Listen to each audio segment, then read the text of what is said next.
નમસ્કાર 3 વાગ્યાની તમામ મહત્વપૂર્ણ ખબરો સાથે હું છું હેતવી અને વાત કરીએ ગરમીને લઈને તો અમદાવાદીઓ આ ભીષણ ગરમીથી તમારે સાવધાની રાખવાની જરૂર છે કારણ કે આગામી 5 દિવસ અમદાવાદમાં ગરમીનું રેડ એલર્ટ આપવામાં આવ્યું છે।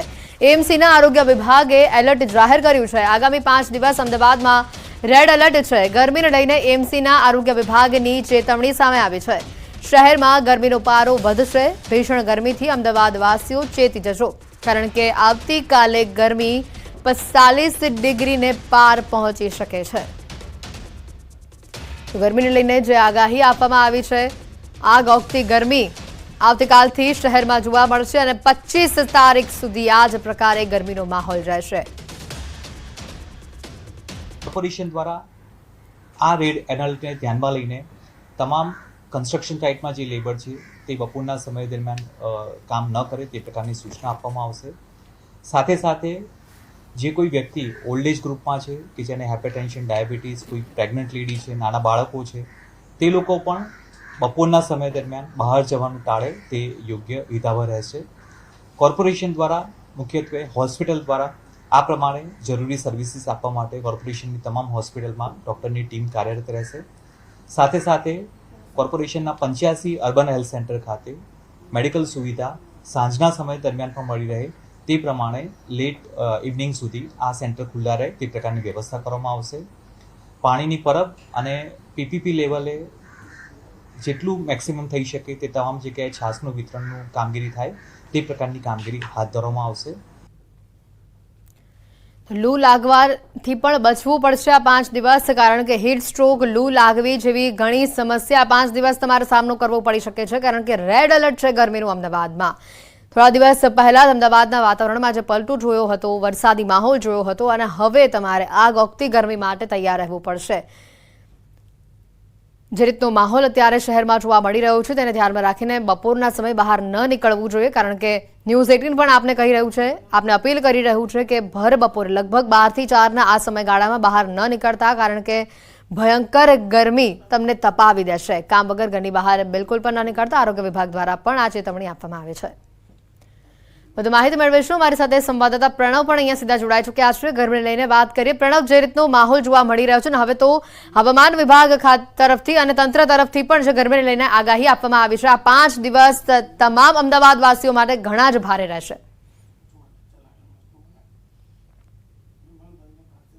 આ ચોક્કસ આવતીકાલથી 5 દિવસ માટે અમદાવાદીઓ માટે ભારે રહેવાના છે કારણ કે અમદાવાદીઓને તપવાનો વારો આવી ગયો છે। સિઝનનો પહેલી વખત 45 એટલે 45+ ડિગ્રી છે તે જવા જઈ રહ્યું છે અને રેડ એલર્ટ છે તે વેધર વિભાગ તરફથી આપવામાં આવ્યું છે અને ખાસ કરીને તેને લઈને મહાનગરપાલિકાના આરોગ્ય વિભાગ એડવાઇઝરી પણ બહાર પાડી છે કે અમદાવાદીઓએ આવતીકાલથી 5 દિવસ સુધી જે રીતે રેડ એલર્ટ આપવામાં આવ્યું છે પારો જે 55 ને પ્લસ જવાનું તેને લઈને તમામ લોકોએ બપોરના 12 થી 5નો જે સમય છે તે બહાર જવાનું ટાળવું જોઈએ। તેમાં પણ ખાસ કરીને નાના બાળકો છે, વૃદ્ધો છે, એ જ રીતે તમામ લોકો બહાર ન જવાય તે પ્રકારની એડવાઇઝરી છે મહાનગરપાલિકાએ બહાર પાડી છે। તો બીજી તરફ સૌથી મોટી વાત એ છે કે જે કન્સ્ટ્રક્શન સાઇટો પર જે કામો થઈ રહ્યા છે એ કન્સ્ટ્રક્શન સાઇટમાં પણ તમામ લોકોને, લેબરોને 12 થી 5 કામ ન કરવા માટેનું એસ્ટેટ વિભાગ તરફથી પણ અહીં સૂચના એટલે આદેશ અપાયા છે કમિશનર તરફથી। ખાસ કરીને એમટીએસ, બીઆરટીએસમાં મુસાફરી કરતા લોકો માટે ઓઆરએસના પેકેટ છે તે અવેલેબલ કરવાની જે તાકીદ છે તે મહાનગરપાલિકાના કમિશનર દ્વારા કરવામાં આવી રહી છે। એ જ રીતે જેટલા પણ અર્બન સેન્ટરો આવેલા છે મહાનગરપાલિકાના એ તમામને સ્ટેન્ડ બાય રાખવાની સૂચના અપાઈ છે।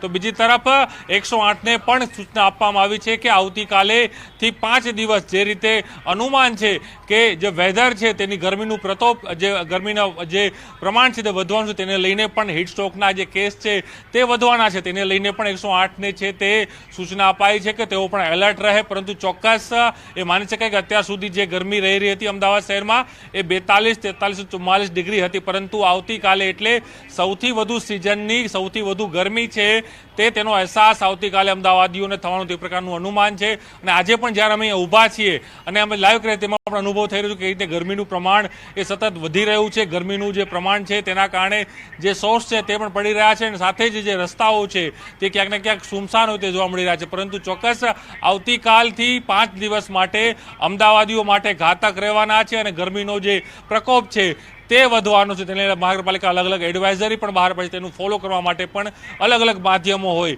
તેમાં પણ તેઓ સૂચના છે તે અપાઈ છે. ચોક્કસ કમિશનરે પણ એ તાકીદ કરી છે કે હીટ સ્ટ્રોકના કોઈ પણ પ્રકારના કેસમાં વધુ પડતું ગંભીર ઘટના ન બને તે પ્રકારની પણ તાકીદ કરવામાં આવી છે.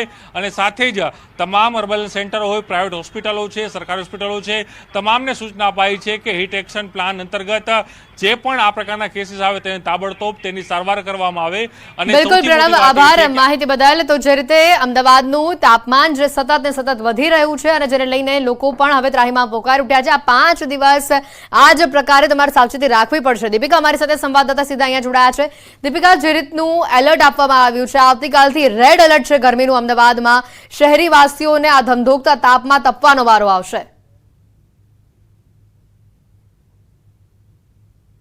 બિલકુલ હેતવી, સૌથી પહેલા તો સમજવું એ જરૂરી છે કે રેડ એલર્ટ અને ઓરેન્જ એલર્ટ તે ક્યારે આપવામાં આવે છે. ઓરેન્જ એલર્ટ એટલે 2 દિવસથી વધારે ખાસ કરીને હીટવેવ રહે તો ઓરેન્જ એલર્ટ આપવામાં આવે છે. 41 થી 45 ડિગ્રી જેટલું તાપમાન રહે તો ખાસ કરીને ઓરેન્જ એલર્ટ આપવામાં આવે છે. પરંતુ 45 ડિગ્રીથી તાપમાન વધી જશે તો અમદાવાદમાં રેડ એલર્ટ. અને આ રેડ એલર્ટ વચ્ચે અત્યારે આપ જોઈ રહ્યા છો કે જે દ્રશ્યો છે તે કાંકરિયાના છે. કાંકરિયા પ્રાણી સંગ્રહાલય ખાતેના આપ દ્રશ્યો જોઈ રહ્યા છો, જ્યાં લોકો જે બહારથી જે આવ્યા હોય, અમદાવાદ ફરવા આવ્યા હોય, તેમની માટે પણ સૌથી મોટી મુસીબત આ ગરમી છે. કારણ કે હીટવેવને કારણે પરિસ્થિતિ ખૂબ જ વિકરાળ બની છે. ઉનાળામાં રેડ એલર્ટની પરિસ્થિતિ ત્યારે જ આવે છે જ્યારે હીટવેવ 6 દિવસથી વધારે રહે, એટલે 45 ડિગ્રી કે તેનાથી વધારે તાપમાન જો અમદાવાદમાં રહેશે તો સંભાવના છે કે રેડ એલર્ટ પણ જાહેર કરવામાં આવશે.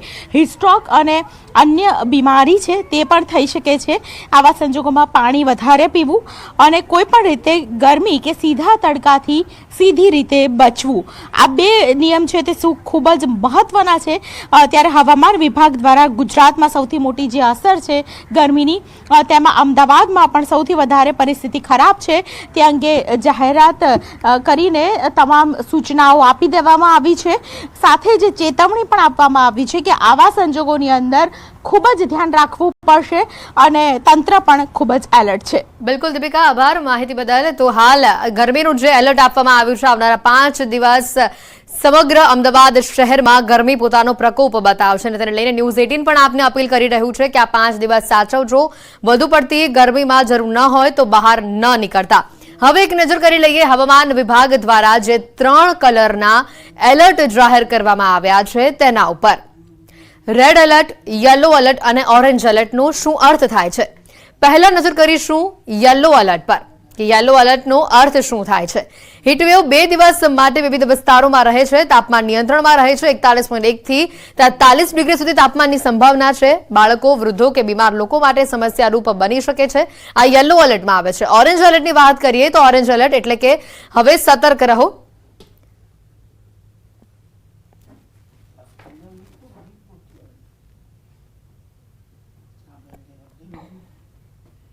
એલર્ટની વચ્ચે મહત્વના સમાચાર. આ 5 દિવસ સુધી ગુજરાતમાં ગરમી ભૂક્કા બોલાવી દેશે.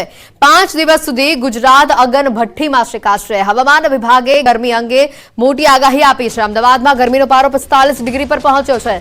ગુજરાતના 12 જિલ્લામાં ઓરેન્જ એલર્ટની ચેતવણી છે. 5 દિવસ સુધી રાજ્યના 2 જિલ્લામાં યલો એલર્ટની ચેતવણી છે. રાજ્યના ઘણા ભાગોમાં હીટવેવની આગાહી પણ છે. 5 દિવસ ગુજરાતમાં ગરમી ભૂક્કા બોલાવી દેશે.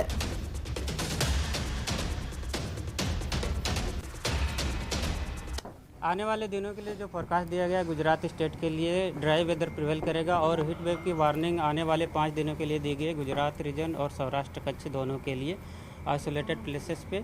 और जो डिस्ट्रिक्ट है जहाँ पे हीट वेव की वार्निंग दी गई है वो डिस्ट्रिक्ट है बनासकांठा, साबरकांठा, पाटन, महसाना, अहमदाबाद, गांधीनगर, आनंद, सूरत और वलसाड़. और सौराष्ट्र रीजन के जो डिस्ट्रिक्ट है जहाँ पे हीट वेव की वार्निंग दी गई है वो है सुरेंद्रनगर, भावनगर, अमरेली, राजकोट, जूनागढ़ और पोरबंदर.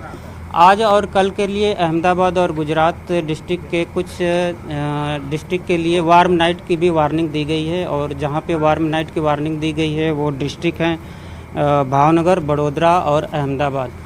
और मैक्सिमम टेम्परेचर की बात करेंगे तो आने वाले 5 दिनों के लिए मैक्सिमम टेम्परेचर नो लार्ज चेंज में रहेगा. और मैक्सिमम टेम्परेचर रियलाइज की बात करेंगे तो अहमदाबाद और गांधीनगर का, तो अहमदाबाद का 44.9 degree Celsius maximum temperature realise हुआ था और गांधीनगर का 44.2 डिग्री सेल्सियस, और जो अहमदाबाद और गांधीनगर के लिए मैक्सिमम टेम्परेचर का फोरकास्ट दे रहे हैं वो 45 डिग्री सेल्सियस। अभी जो गुजरात रीजन पे, लैंड रीजन पे जो विंड प्रिवेल कर रही है वो ज़्यादातर नॉर्थ वेस्टर्ली विंड है, जिसके कारण टेम्परेचर बढ़ा हुआ है। और आने वाले 5 दिनों के लिए टेम्परेचर की जो टेंडेंसी होगी वो लगभग में 1 से 2 डिग्री सेल्सियस का राइज टेंडेंसी रहेगी पूरे गुजरात रीजन के लिए। अभी आने वाले 5 दिनों की बात करेंगे और 2 दिन आउटलुक की बात करेंगे तो गर्मी से अभी राहत नहीं मिलेगी। अभी हीट वेव का कंडीशन और वार्म नाइट आज और कल के लिए ये बना रहेगा आने वाले दिनों के लिए। और कोस्टल एरिया के लिए गुजरात और सौराष्ट्र के जो कोस्टल एरिया हैं वहाँ पे डिस्कम्फर्ट कंडीशन की वार्निंग दी गई है हॉट एंड ह्यूमिड कंडीशन के कारण। રાજકોટથી વધુ સમાચાર। 5 દિવસ ગરમીનું રેડ એલર્ટ જાહેર કરાયું છે। આરએમસી દ્વારા જાહેર કરવામાં આવ્યું છે આ રેડ એલર્ટ। રેડ એલર્ટને લઈને આરએમસીની લોકોને ચેતવણી છે। લોકોને હાઇડ્રેટેડ રહેવાની સૂચના આપવામાં આવી છે। લોકોને તડકામાં બહાર ન નીકળવાની અપીલ કરવામાં આવી છે। જે તાપમાનનો પારો છે એ સારો એવો ઊંચો પારો છે અને એટલા માટે જ બપોરના સમયગાળા દરમિયાન તમામ નાગરિકો તરફથી કેટલીક તકેદારી અંગત રીતે રાખવામાં આવે એ જરૂરી છે। એટલે કે આ તડકા દરમિયાન આપણે બહાર જવાનું જરૂરિયાત ન હોય તો આપણે ટાળીએ। જો જરૂરિયાત જણાય જ અને જવાનું જ થાય તો સુરક્ષાના પૂરતા કારણો એટલે કે શું કહેવાય માથું આપણું ઢંકાય, આપણી સાથે નાના બાળકો અને વડીલોને લઈ જવાનું આપણે ટાળીએ। અને જો એમને કોઈપણ સંજોગોમાં લઈ જવાનું થાય તો એમનું પૂરું શરીર પણ યોગ્ય રીતે તડકામાંથી સુરક્ષિત રહે એ રીતનું ઢંકાય। પીવાના પાણી વગેરેનું આપણે પૂરતો ઉપયોગ કરીએ। તો આ તરફ સાબરકાંઠા જિલ્લામાં પણ ગરમીનો પ્રકોપ યથાવત છે। હિંમતનગરમાં ગરમીનો પારો 46 ડિગ્રી પર પહોંચ્યો છે। હિંમતનગર ગુજરાતનું સૌથી ગરમ શહેર રહ્યું છે। વાઘોલ નામના જીવો વૃક્ષ પરથી નીચે પડવા લાગ્યા છે। પાલિકા ફાયર બ્રિગેડ ઘટના સ્થળે પહોંચીને વૃક્ષો પર પાણીનો મારો શરૂ કર્યો છે। વૃક્ષો પર રહેતી જીવોને બચાવવાનો પાલિકાનો પ્રયાસ સામે આવ્યો છે।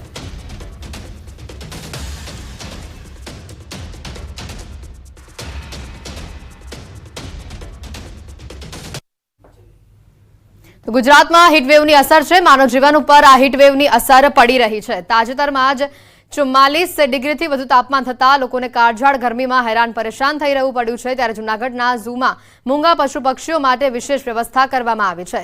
27મી તારીખ સુધી રાજ્યમાં હીટવેવની આગાહીને લઈને મૂંગા પશુઓ માટે પાણી, ઓઆરએસ સહિતની વિશેષ વ્યવસ્થા કરાઈ છે। ઉપરાંત સામાન્ય રીતે દર ઉનાળામાં ઝૂના પ્રાણીઓને ગરમીથી રક્ષણ મળે તેવી વ્યવસ્થા ઊભી કરવામાં આવી છે।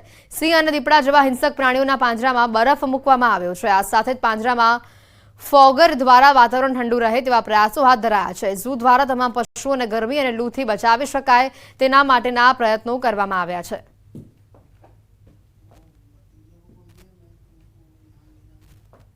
જે મુખ્ય બિગ કેટ્સ છે, સિંહ, વાઘ, દીપડા, આમના માટે આપણે એમના એન્ક્લોઝર્સની અંદર ફોગસની વ્યવસ્થા કરી છે કે જેનાથી ફોગસ કન્ટિન્યુઅસ પાણીનો સ્પ્રે કરતા રહે અને એનાથી વાતાવરણમાં થોડી ઠંડક ફેલાઈ જાય।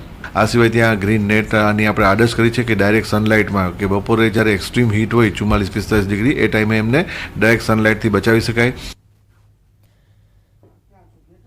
તો અમદાવાદમાં ગરમીનું ઓરેન્જ એલર્ટ આપવામાં આવ્યું છે। હવામાન વિભાગે ઓરેન્જ એલર્ટ આપ્યું છે। ત્યારે કાંકરિયા પ્રાણી સંગ્રહાલય તરફથી પ્રાણીઓ માટે ખાસ સાવચેતી અને તકેદારી રાખવામાં આવી રહી છે। પ્રાણીઓને ગરમીથી બચાવવા કુલર મુકાયા છે। તો દરેક પાંજરામાં પ્રાણીઓ માટે પાણીના હોજ પણ બનાવાયા છે। સાથોસાથ પાંજરામાં ઠંડક રહે તેવી વ્યવસ્થાઓ પણ કરવામાં આવી છે।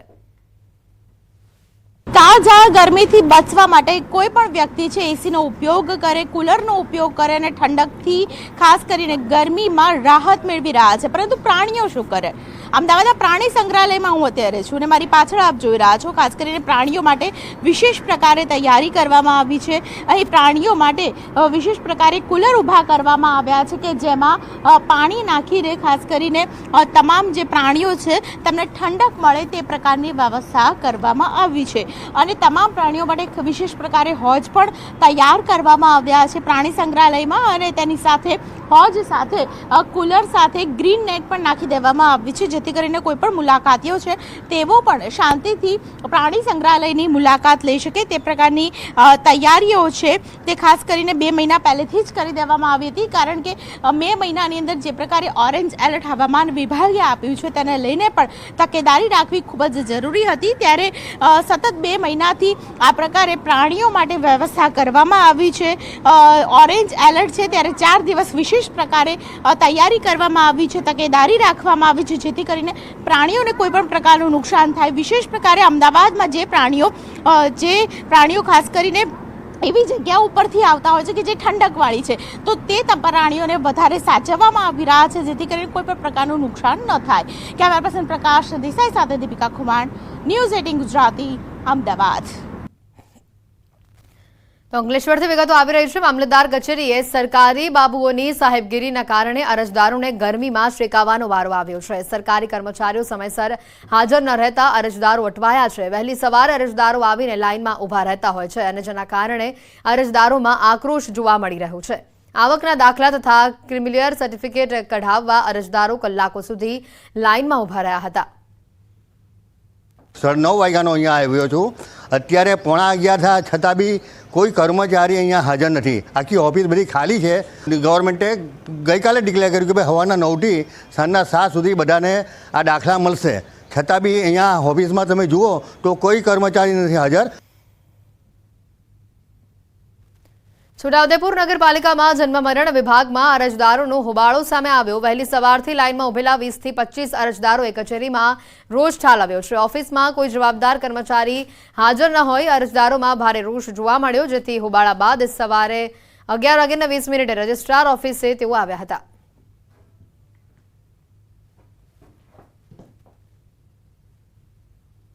સમાચારોમાં હાલ રોકાઈશું એક બ્રેક માટે।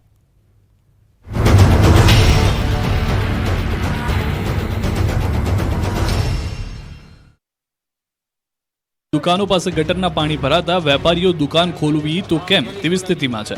પાલિકાને અનેક વખત રજૂઆત કરવા છતાં કોઈ નક્કર પગલાં ભરાયા નથી।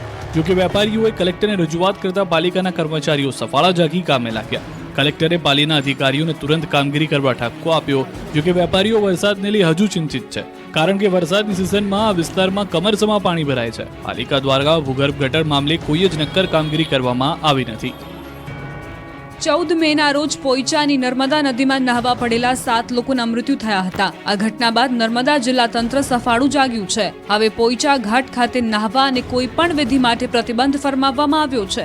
લોકોને નર્મદા નદીના તટમાં જવા માટે 1 કિલોમીટર દૂરથી જ રોકવામાં આવે છે। આ માટે પોલીસે પોઈચા મંદિરના ગેટ પાસે બેરિકેડ લગાવી પ્રતિબંધ લગાવી દીધો છે। મંદિર પાસેથી જ પ્રવાસીઓને પરત મોકલવામાં આવી રહ્યા છે। કોઈ પણ વિધિ માટે આવતા શ્રદ્ધાળુઓને સામે કિનારે જવા માટે કહેવામાં આવે છે। સુરત લોકસભા બેઠક બિનહરીફ થયા બાદ કોંગ્રેસના જ નેતાઓ આમને સામને આવી ગયા છે। સુરત કોંગ્રેસના ઉમેદવાર નિલેશ કુંભાણી અને અમરેલીના કોંગ્રેસના નેતા પ્રતાપ દુધાત આમને સામને આવી ગયા છે। બંને વચ્ચે વાર પલટવાર થઈ રહ્યો છે। બંને એકબીજાને ધાક ધમકી આપી રહ્યા છે। ત્યારે અમરેલી લોકસભા બેઠકની ચૂંટણીનું મતદાન પૂર્ણ થયા બાદ કોંગ્રેસે આભાર દર્શન કાર્યક્રમ યોજ્યો। બેઠકમાં અમરેલી કોંગ્રેસના ઉમેદવાર જેની ઠુમ્મર, પૂર્વ સાંસદ વિરજી ઠુમ્મર, જિલ્લા કોંગ્રેસ પ્રમુખ પ્રતાપ દુધાત સહિતના આગેવાનો અને કાર્યકર્તાઓ મોટી સંખ્યામાં ઉપસ્થિત રહ્યા હતા। આ દરમિયાન પ્રતાપ દુધાતે નિલેશ કુંભાણીના માઈના લાલના નિવેદન પર પલટવાર કરતા કહ્યું કે ઘરની બહાર જાય તો ખ્યાલ આવે શું થાય છે। મર્દ માણસ ઘરમાં નહીં લોકોની વચ્ચે રહે છે। લોકોની વચ્ચે જાય ત્યારે જ ખબર પડશે। માયનો લાલ કોઈ હાથ અડાડશે કે નહીં અડાડે, એ વ્યક્તિ મિની બજારમાં જાય, એ વ્યક્તિ લોકોની વચ્ચે જાય ત્યારે જ ખબર પડશે કોણ એને હાથ અડાડશે કોણ નહીં અડાડે। રાજકોટમાં કોંગ્રેસ પ્રદેશ પ્રમુખ શક્તિસિંહ ગોહિલની આગેવાનીમાં બેઠક યોજાઈ। બેઠકમાં જિલ્લા કોંગ્રેસ પ્રમુખ, શહેર કોંગ્રેસ પ્રમુખ, મહિલા સેવા દળ આગેવાન સહિતના કોંગ્રેસના આગેવાનો ઉપસ્થિત રહ્યા હતા। ત્યારે શક્તિસિંહ ગોહિલે કહ્યું, કોંગ્રેસે ક્યારેય પણ સત્તા માટે કામ નથી કર્યું, જનતા માટે કામ કર્યું છે। ત્યારે રાજકોટ જિલ્લા કોંગ્રેસ પ્રમુખ લલિત વસોયાએ જીતનો વિશ્વાસ વ્યક્ત કરતા કહ્યું, ગુજરાતની 10 થી 12 બેઠકો પર કોંગ્રેસની જીત થશે। આ બાજુ અમદાવાદમાં કોંગ્રેસ પક્ષની બેઠક મળશે।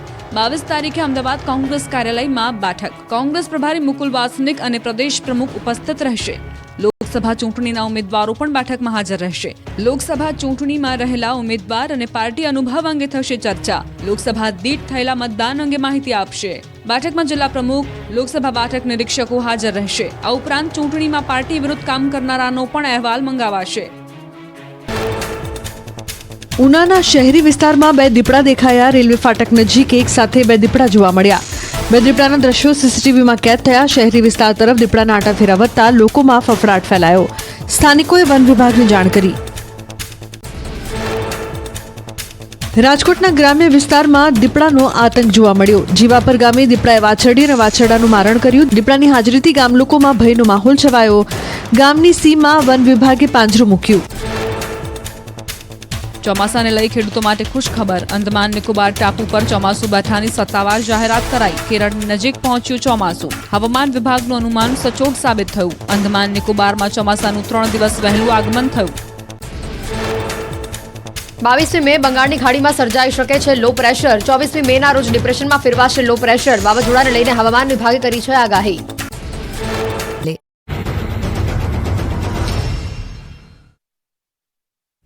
બ્રેક બાદ આપનું સ્વાગત છે.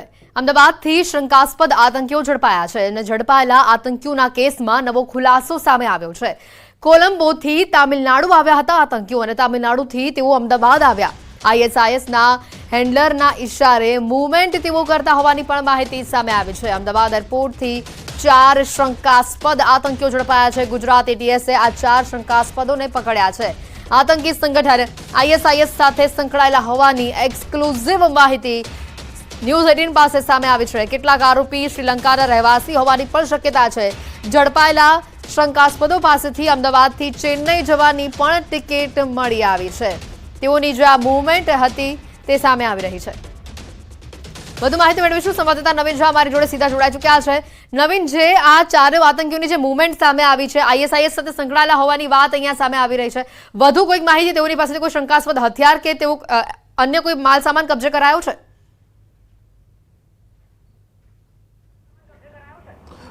તેમની પાસેથી હાલ કોઈ પ્રકારની શંકાસ્પદ વસ્તુ કબજે નથી કરે, પરંતુ જે એક્સક્લુઝિવ માહિતી સામે આવી રહી છે, આ લોકો કોલંબોથી તમિલનાડુ અને તમિલનાડુથી ગુજરાત આવ્યા હતા, એટલે કે અમદાવાદ આવ્યા હતા. અમદાવાદથી આ લોકો આગળ જવાના હતા, પરંતુ જે એક્સક્લુઝિવ ન્યૂઝ 18 પાસે માહિતી આવી છે કે આ લોકો પાસે એક એવું ગ્રુપ છે ISISનું, ખૂબ જ સોફિસ્ટિકેટેડ અને કહી શકાય કે ખૂબ જ પ્લાનિંગ પ્રમાણે આ લોકો આ આખું પ્લાનને અંજામ આપવાના હતા. ક્યાંક ને ક્યાંક જે માહિતી મળી રહી છે કે એક સ્ટેજ પૂરું થાય તો બીજા સ્ટેજ ઉપર કઈ રીતે જવાનું છે, ત્રીજા સ્ટેજ ઉપર કઈ રીતે જવાનું છે, તેની માહિતી હેન્ડલર દ્વારા આપવામાં આવતી હતી. હેન્ડલર તે લોકોને અલગ અલગ દેશમાં હોવાનું પણ સામે આવી રહ્યું છે. એટલે હેન્ડલરે એટલી માહિતી આપી હતી કે તમારે તમિલનાડુથી અમદાવાદ આવી જવાનું છે અને અમદાવાદ એરપોર્ટથી તેમને અલગ માહિતી આપવાના હતા. પરંતુ તે લોકોની માહિતી પહોંચે અથવા તે લોકો અલગ પોતાનું કામગીરીમાં આગળ વધે એ પહેલાં જ ગુજરાત ATSએ 4 લોકોની ધરપકડ કરી લીધી છે, જેમાં 4 શ્રીલંકન સિટીઝન હોવાનું સામે આવી રહ્યું છે. આ લોકો ISIS સાથે જોડાયેલા છે અને ગ્રુપ મારફતે તેમને તમામ પ્રકારની માહિતી પ્રોવાઈડ કરવામાં આવતી હતી અને ત્યારબાદ આ લોકો આગળ જે છે તે પોતે આગળની જે કામગીરી છે અથવા જે અંજામ આપવાનો તે આપવાના હતા. પરંતુ ગુજરાત ATS અત્યારે તમામ લોકોને પકડી તેમની પૂછપરછ હાથ ધરી રહી છે. આ લોકોના હેન્ડલર કોણ છે, ભારતમાં હેન્ડલર કોણ છે, અને દેશમાં હેન્ડલર કોણ છે, તમામ હેન્ડલરની પૂછપરછ બાદ જે છે અન્ય ખુલાસાઓ સામે આવી શકે તેમ છે. હેતવી જી બિલકુલ નવીન, જે રીતની માહિતી છે અને જે રીતની મૂવમેન્ટ તેઓની સામે આવી છે કે તામિલનાડુથી અમદાવાદ અને તેઓ ફરીથી પાછા ચેન્નઈ જવાના હતા, એટલે તેઓની ખાસ કરીને એક શંકા એ પણ જઈ રહી છે કે તેઓ અમદાવાદમાં કંઈક મોટું કરવાનો પ્લાન કરી રહ્યા હતા કે કેમ?